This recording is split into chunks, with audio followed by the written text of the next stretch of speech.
కూర్చోండి. చెప్పండి సింధు గారు, ఎందుకు కలవాలన్నారు? డాక్టర్ గారు, ఈ మధ్య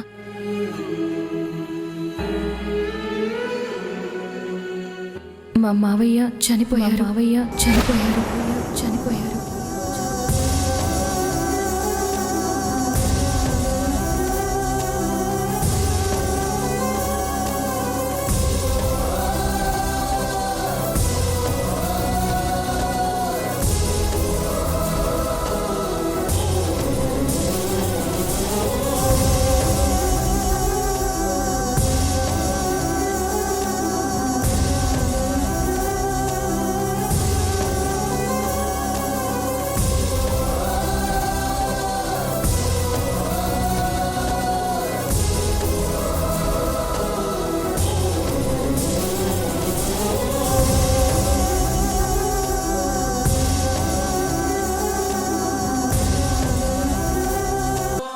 ఈ చేతులతో నేనే స్వయంగా కర్మకాండలు చేశాను.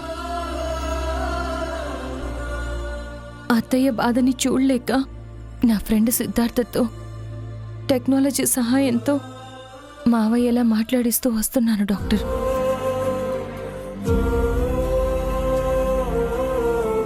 ఈ పరిస్థితుల్లో ఏం చెయ్యాలో నాకేం అర్థం కావట్లేదు. జరిగింది అందరికీ చెప్తామనుకుంటున్నాను. అందుకే అత్తయ్య మానసిక పరిస్థితి తెలుసుకుందామని మీ దగ్గరికి వచ్చాను.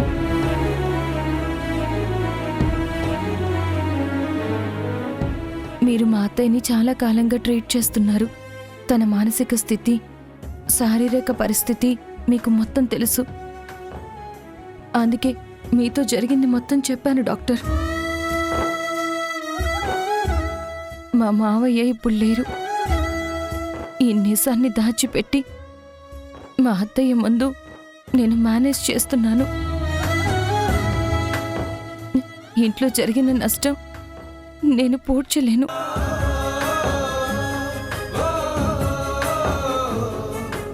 ఇంకో నష్టం జరగకుండా ఎంతవరకు కాపాడగలను అంతవరకు ప్రయత్నిస్తున్నాను డాక్టర్. కానీ ఇది ఎక్కువ కాలం దాచే విషయం కాదు. ఇది మా అత్తయ్యకి ఎలా చెప్పాలో నాకు అర్థం కావడం లేదు. ఇప్పుడు నేను చెప్తే తను తట్టుకోగలరా డాక్టర్? ఇది తట్టుకునే శారీరక శక్తి, తట్టుకుని నిలబడగలిగే మానసిక దృఢత్వం రెండూ ప్రస్తుతానికి దమయంతి గారి దగ్గర లేవు.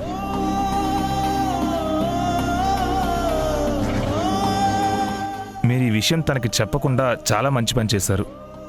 లేదంటే ఆవిడ మీకు దక్కేవారు కాదు.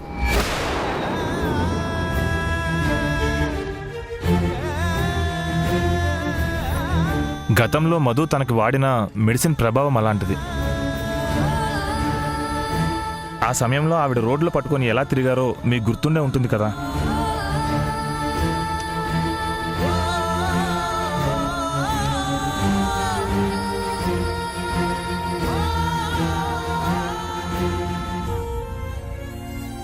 ఇప్పుడు కూడా ఆవిడ అదే పరిస్థితికి వస్తారు. ఈసారి కోలుకుంటారని నేను నమ్మకంగా అయితే చెప్పలేను. అలా మాట్లాడద్దు డాక్టర్. మా అత్తయ్యకి ఏమి జరగకూడదు. మిమ్మల్ని భయపెట్టాలన్నది నా ఉద్దేశం కాదు. కానీ ఎక్కువ ఒత్తిడి పెట్టే విషయాలు మనలాంటి వాళ్ళకే బ్రెయిన్కి తీసుకోవడానికి టైం పడుతుంది. అది మనకి షాక్ అయినా చిన్నగా విషయాన్ని యాక్సెప్ట్ చేస్తాం. కానీ దమయంతి గారి లాంటి కేసుల్లో బ్రెయిన్ షాక్కి గురైతే ఆ నిజాన్ని జీర్ణించుకోలేక మెదడులోని నరాలు, సంకేతాలను పంపే న్యూరో ట్రాన్స్మిటర్లు అసమతుల్యతకి గురైనప్పుడు ఆవిడికి మళ్ళీ పిచ్చి ముదిరే అవకాశం ఉంటుంది. ఒక్కోసారి అది ప్రాణాలకి ముప్పు కూడా.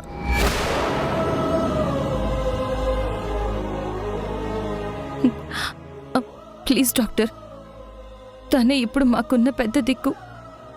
ఆల్రెడీ మావయ్యని పోగొట్టుకున్నాం. పిల్లలు ఆయన గురించి కలవరిస్తున్నారు. అత్తయ్యకి ఏదన్నా అయితే మా ఇంట్లో ఎవరికీ మనశ్శాంతి ఉండదు.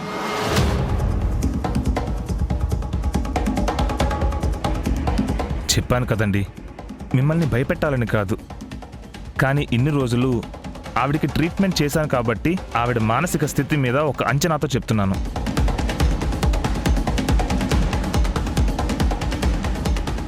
చంద్ర గారు లేరన్న నిజానికి మించిన షాక్ ఆవిడకి ఇంకోటి లేదు.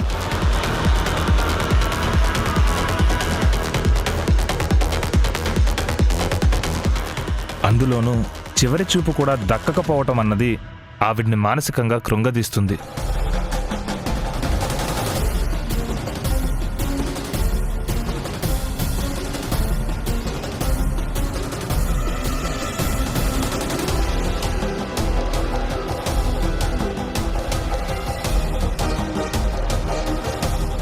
అది ఆవిడ మానసిక స్థితికే కాదు, ప్రాణానికి కూడా ముప్పే.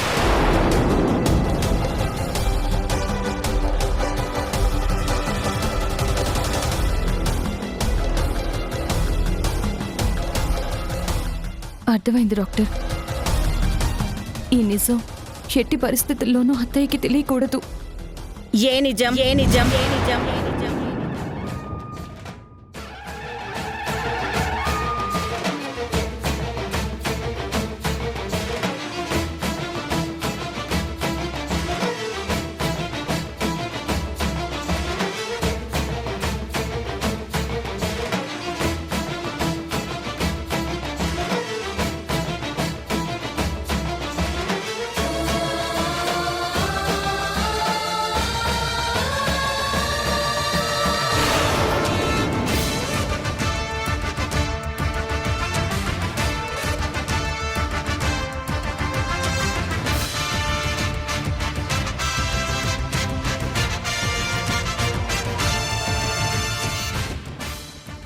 ఏ నిజం నాకు తెలియకపోవటమే మంచిది.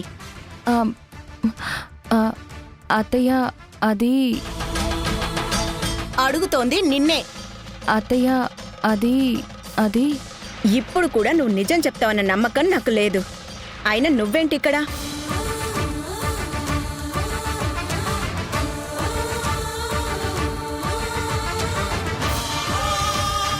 చెప్పు సింధు. ఆ, మీకోసమే వచ్చాను అత్తయ్య. అయితే నాతో రాకుండా నువ్వొక్కదానివే ఒంటరిగా ఎందుకు వచ్చావు అసలా?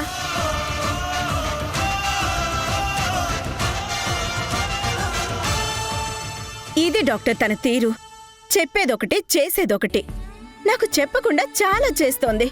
నన్ను అడగకుండా చాలా నిర్ణయాలు తీసుకుంటుంది. ఇక్కడికి వచ్చిందంటే మీతో ఏదొకటి చెప్పుకునే ఉంటుంది. మీరైనా చెప్పండి డాక్టర్, తను చేసే పనులకి నాకు మళ్ళీ పిచ్చెక్కుతుందేమోనని భయంగా ఉంది అసలా. లేదు మేడం, మీ ఆరోగ్యం గురించే చెప్తున్నాను. ప్రస్తుతానికి నేను బాగానే ఉన్నాను. మళ్ళీ నేను రోడ్లు పట్టుకుని తిరిగే పరిస్థితి రాకూడదు అంటే అది తన చేతుల్లోనే ఉంది డాక్టర్.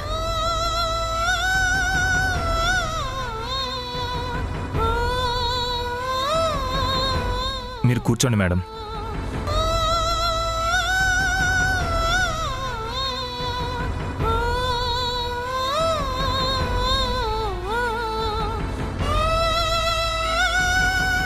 ఎలా ఉంది మీకు?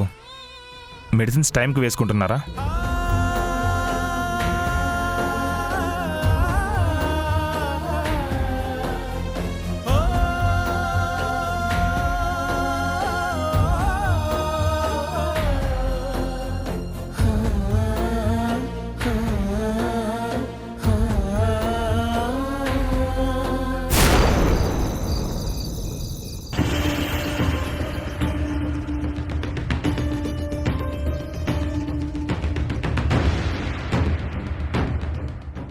ఏయ్, ఏంటి కాలు కాలిన పిల్లలు అలా తిరుగుతున్నావు? ఓ సారీ, చిన్న కరెక్షన్, గండు పిల్లిలా తిరుగుతున్నావు. ఎప్పుడు ఎవరిని నాశనం చేయాలన్న ఆలోచనేనా, లేక ఇంకేమైనా ఉందా? తేజ, అత్తయ్యైనా అప్పుడప్పుడు నన్ను నమ్ముతున్నారు. నువ్వు మాత్రం నన్ను కనీసం ఇంట్లో మనిషిగా కూడా చూడటం లేదు. ఈ ఒక్కసారికి నేను చెప్పే మాట నమ్ము. ఈ ఇంట్లో ఏదో జరుగుతుంది తేజ. సింధు మన దగ్గర ఏదో పెద్ద విషయమే దాస్తోంది. ఆలోచించు తేజ. మావయ్య ఢిల్లీ వెళ్ళి ఎన్ని రోజులవుతోంది? కనీసం ఒక్కసారి కూడా మనం ఆయన ముఖం చూడలేదు. అసలు మావయ్య సేఫ్గానే ఉన్నారంటావా? లేక సింధు ఇదంతా మేనేజ్ చేస్తుందా? నాకు తెలిసి అసలు మావయ్య అక్కడ లేరు. ఫోన్లో ఆయనే మాట్లాడుతున్నట్టు సింధు మనందర్నీ మోసం చేస్తోంది తేజ. హే, చాలా ఆప్తావా? నీలాంటి మోసగత్తలు అందరినీ అలాగే ఊహిస్తారు. సింధు మీద నాకు పూర్తి స్థాయిలో నమ్మకం ఉంది. నీకు ఇంట్లో మళ్ళీ చోటిచ్చింది, ఒక మనిషిగా గౌరవం ఇచ్చింది, నీకు రెండో జీవితాన్ని ప్రసాదించింది. అలాంటిది సింధు పైన లేనిపోని నిందలు వేస్తావా? తనకు అబద్ధం చెప్పడం రాదు, నీలాగా వెన్నుపోటు పొడవడం తనకు అంతకన్నా రాదు. అది కాదు తేజ. ఏయ్, మాట్లాడకు. మా నాన్నకేమి కాదు, కాదు కూడా. ఆయన క్షేమంగానే ఉన్నారు. 4 రోజులు కనిపించకపోతే ఇలాంటి నీచమైన ఆలోచనలు చేస్తావా? ఆయన తిరిగి వస్తారు, మేమంతా సంతోషంగా ఉంటాం. కానీ మా ఆనందాన్ని చూసి ఓరోలేక కుళ్ళిపోయేది నువ్వు ఒక్కదానివి మాత్రమే.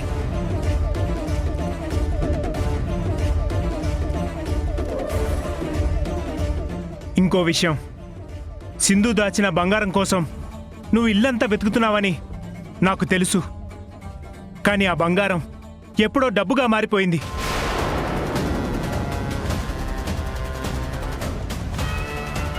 ఇప్పుడు ఆ డబ్బు ఎక్కడుందో కూడా నాకు తెలుసు. కానీ అది నీకు చెప్పే ప్రసక్తే లేదు. ఎల్లుండి భూమి పూజ రోజు నీ కళ్ళ ముందే ఆ డబ్బుని అందరికి పంచబోతున్నాం. అప్పుడు చూడు నీ కళ్ళు ఎలా బయర్లు కమ్ముతాయో.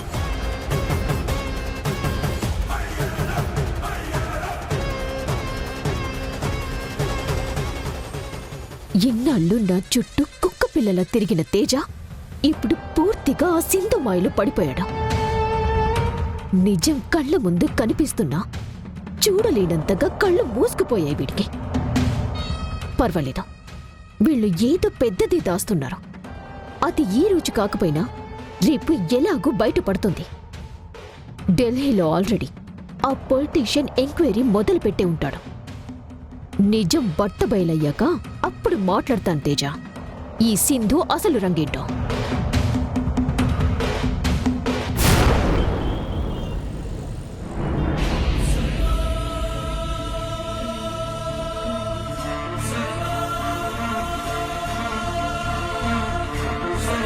మీరు ఈ విషయం తనకి చెప్పకుండా చాలా మంచి పని చేశారు.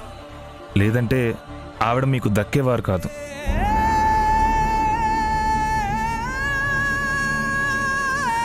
ఆ నిజాన్ని జీర్ణించుకోలేక మెదడులోని నరాలు సంకేతాలను పంపే న్యూరో ట్రాన్స్మిటర్లు అసమతుల్యతకి గురైనప్పుడు ఆవిడకి మళ్ళీ పిచ్చి ముదిరే అవకాశం ఉంటుంది. ఒక్కోసారి అది ప్రాణాలకి ముప్పు కూడా. ఏం మాట్లాడుతున్నవే సింధు? దమయంతి పరిస్థితి అంత దయనీయంగా ఉందా? అవును భాగ్యం, గతంలో తనకి మతి స్థిమితం లేకుండా చేయడానికి ఇచ్చిన మందుల ప్రభావం వల్ల అత్తయ్య ఆరోగ్యం బాగా క్షీణించింది. ఒక టైంలో తను అందర్నీ మర్చిపోయి రోడ్డుల వెంట తిరిగిన సంఘటనలు కూడా కొన్ని జరిగాయి. మావయ్య చనిపోయాక ఈ విషయం తనకి చెప్పాలని చాలా ప్రయత్నించాను భాగ్యం. కాని తెలిస్తే తన ప్రాణానికి ఏదైనా ఆపద కలుగుతుందేమో అన్న భయం నన్ను నోరు విప్పనివ్వలేదు. ఇప్పుడు నేను భయపడిందే జరిగింది. డాక్టర్ ఈ విషయం తెలిస్తే అత్తయ్య మనకి దక్కదని చెప్తున్నారు భాగ్యం. నీ బాధ నాకు అర్థం అవుతుందమ్మా. కానీ ఇది ఎన్నాళ్ళని దాస్తావు? పోనీ దాచే విషయమా ఇది? ఇప్పటికే దానికి తెలియకుండా అంత్యక్రియలు చేశావు. తనకి తెలియకుండా కొడుకుల చేత పిండ ప్రదానం చేయించావు. మీ అత్తని నువ్వు కాపాడుకుంటున్నావు, అంతా బాగానే ఉంది. కానీ అది ఒక ఉచ్చులాగా నీ మెడకే బిగుసుకుంటుంది. నువ్వు ఏ కుటుంబం కోసం ఇంత పరితపిస్తున్నావో రేపు నిజం తెలిస్తే వాళ్లే నిన్ను నిలదీసి దోషిలా నిలబెడతారే. అప్పుడేం చేస్తావు? అప్పటికైనా ఇది నీకు సమస్యే కదా. నాకు తెలుసు భాగ్యం, నేను అడుగు పెట్టింది ఒక ఊబిలోనని. అది నాకు తెలియకుండానే నేను కనుమరుగయ్యే అంత లోపలికి నన్ను తీసుకుపోతుంది. కానీ నేనేం చేయను? నా స్థానంలో నువ్వుంటే ఏం చేస్తావు భాగ్యం? చూస్తూ చూస్తూ అత్తయ్యని పిచ్చిదాన్ని చెయ్యలేను. యష్ తట్టుకోలేడు. ఈ సమస్యని నేను పరిష్కరించలేను. కొన్నిటికి కాలమే జవాబు చెప్తుంది. అప్పటి వరకు అది చేసే గాయాన్ని గుండెల్లో మొయ్యాలంతే. తప్పదు.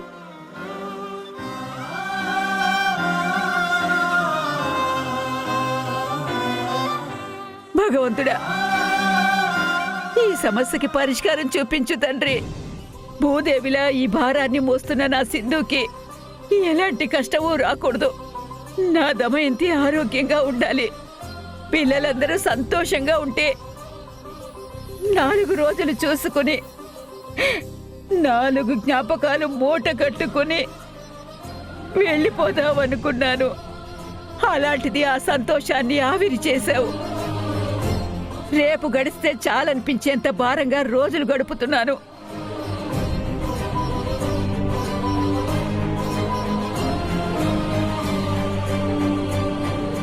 ఒరే చంద్ర, ఎంత పని చేసావురా! మమ్మల్ని వదిలేసి వెళ్ళిపోయావు కదరా. నువ్వు పోతూ పోతూ దాని దగ్గర తీసుకున్న మాటకు కట్టుబడి ఆ పిచ్చిది కనిపించని సమస్యలతో యుద్ధం చేస్తుందిరా. నువ్వే నీ కుటుంబాన్ని కాపాడుకోవాలి.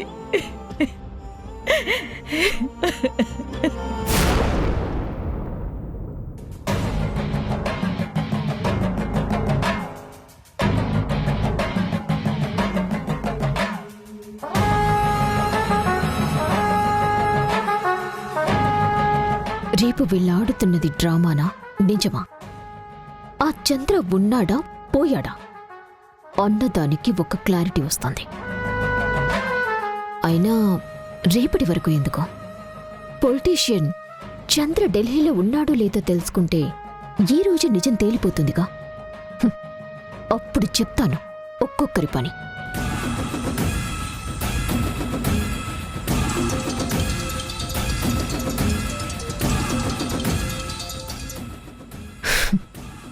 ఇప్పుడే మీ గురించి అనుకుంటున్నాను. ఈలోపు మీరే ఫోన్ చేశారు. నువ్వు నా గురించి అనుకుంటున్నావు మధు? నిజంగానా? అబ్బా, ఈరోజు నేను పొద్దున్నే లేచి ఎవరి మొహం చూశానో. అనుకోవడం అంటే మీరు ఎక్కడికో వెళ్ళిపోకండి. చంద్ర గురించి ఏమైనా చెప్తారేమో అని అనుకున్నాను. నేను అది చెప్దామనే కాల్ చేశాను మధు. అవునా? ఇన్ఫర్మేషన్ తెలిసిందా? తను ఢిల్లీలోనే ఉన్నాడా? నీ అనుమానం నిజమే మధు. వీళ్ళందరూ కలిసి నిన్ను మోసం చేస్తున్నారు. అసలు ఆ చంద్ర ఢిల్లీలోనే లేడు. అసలు ఆ బ్రాంచ్కే వెళ్ళలేదంట. అసలు వీళ్ళు ఎలా మేనేజ్ చేస్తున్నారో అర్థం కావడం లేదు. అసలు ఆ బ్రాంచ్కే వెళ్ళలేనప్పుడు ఢిల్లీ కూడా వెళ్ళలేదనే కదా అర్థం. అవును పొలిటీషియన్ గారు, ఫస్ట్ టైం చాలా మంచి ఇన్ఫర్మేషన్ ఇచ్చారు. ఇప్పుడు నేను ఆలోచిస్తున్నాను, పొద్దున్నే లేచి ఎవరి మొహం చూశానా అని. ఈ ఒక్కటి చాలు, సింధు ఆటలు మొత్తం కట్టిస్తాను. మావయ్య ఢిల్లీ వెళ్లకుండా ఢిల్లీ వెళ్లారని ఎలా చెప్తున్నారో, ఎందుకు కవర్ చేస్తున్నారో అన్ని లాగుతాను. చాలా థ్యాంక్స్ పొలిటీషియన్ గారు. You are always welcome Madhu.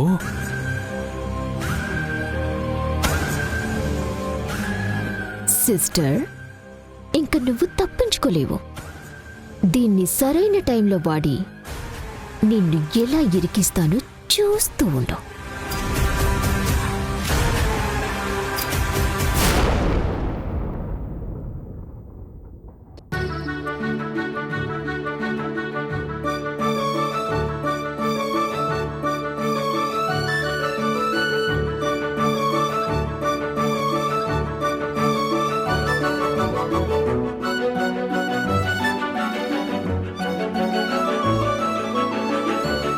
అమ్మా, మనం ఎవరెవరికి ఇవ్వాలో వాళ్ళ లిస్ట్ మొత్తం ప్రిపేర్ చేశాను. రేపు భూమి పూజతో కన్స్ట్రక్షన్ పనులు మొదలు పెడతాను. అది సరే, నాన్నకు కాల్ చేసావా? ఆయన రేపు వస్తున్నారుగా.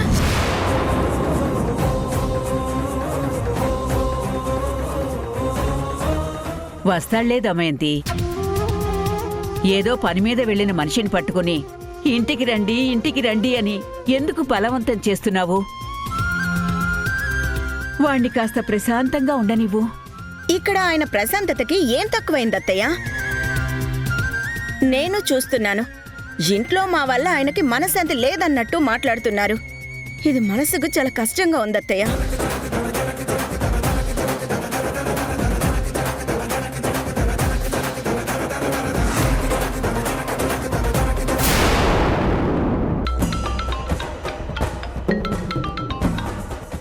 హలో, చెప్పండి. మారుతీరావు గారు కోమల్ నుంచి లేచారు మేడం. నువ్వెందుకే ఆ మారుతిరావు గారి గురించి అంత టెన్షన్ పడుతున్నావు? నేను మావయ్యకి చిత్తు పెట్టడం వాడు వీడియో తీశాడు.